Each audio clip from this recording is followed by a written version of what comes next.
নেতৃত্বের মাধ্যমে আজকে এই পর্যায়ে নিয়ে এসেছেন। সেই ফ্যাসিস্ট হাসিনার জাতীয়তাবাদী দলের যে যারা প্রথম শিকার হয়েছেন মিস্টার চৌধুরী আলম, সেই চৌধুরী আলম ভাইকে কিন্তু আমরা এখনো খুঁজে পাইনি।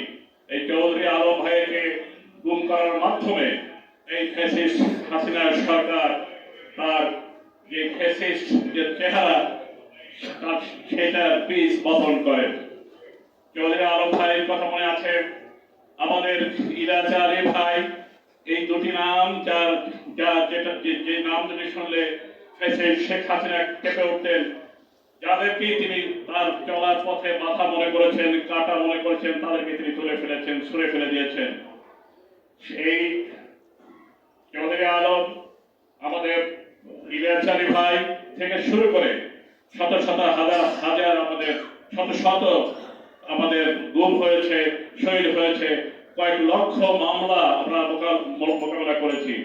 আমি আইনজীবী হিসাবেও সেটা নিজেই তার সাক্ষী। আমি নিজে পুলিশের টর্চার হয়েছি। আমি হসপিটালে ভর্তি হয়েছি। জাতীয় নেতৃবৃন্দ দেখতে গিয়েছেন। সেই আমাদের নেতা তারেক রহমান সেই শুধু লন্ডন থেকে আমার জন্য সেই ফুলের ঝুড়ি পাঠিয়েছেন। এরকম আমার মতো করে যারাই যেখানে যেভাবে এই ফ্যাসিস্ট হাসিনার নির্যাতনের শিকার হয়েছেন, তিনি সেখান থেকে এই লক্ষ্য রেখেছেন এবং সকলের পাশে এসে দাঁড়িয়েছেন।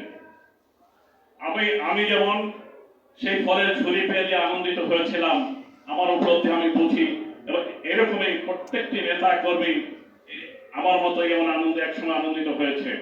তাই আজকে জাতীয়তাবাদী দল অত্যন্ত শক্তিশালী রূপে রূপান্তরিত হয়েছে।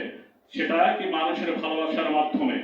মানুষের আজকে বাংলাদেশের 18 কোটি মানুষের হৃদয়ে স্থান করে নিয়েছে যে দলটি, সেটা জাতীয়তাবাদী দল। যে নামটি স্থান করে নিয়েছে সেটা জনাব তারেক রহমান। কাজে আজকের যে বর্তমান প্রেক্ষাপট, সেই প্রেক্ষাপটে আজকে যে আমরা শীর্ষ সেমিনারের আয়োজন করেছি, বিপ্লব, জনাব তারেক রহমান এবং জাতীয় ঐক্য, এই তিনটি শব্দের মাধ্যমে আজকের যে বর্তমান প্রেক্ষাপট, সেই প্রেক্ষাপটকে আমরা তুলে ধরেছি। আমাদের যে জাতীয় নেতৃবৃন্দ আছেন, সেই নেতৃবৃন্দ তাদের আলোচনার মাধ্যমে এই বিষয়গুলোকে আরো সুন্দরভাবে উপস্থাপন করবেন। আমাদের প্রধান অতিথি আছেন জনাব বরকতুল্লাহ বুলু ভাই, সাবেক মন্ত্রী এবং ভাইস চেয়ারম্যান বিএনপি জাতীয় নির্বাহী কমিটি। বিশেষ অতিথি আছেন এক সময় তুখোর ছাত্র নেতা, তিনিও এই এক সময় আরেক ফ্যাসিস্ট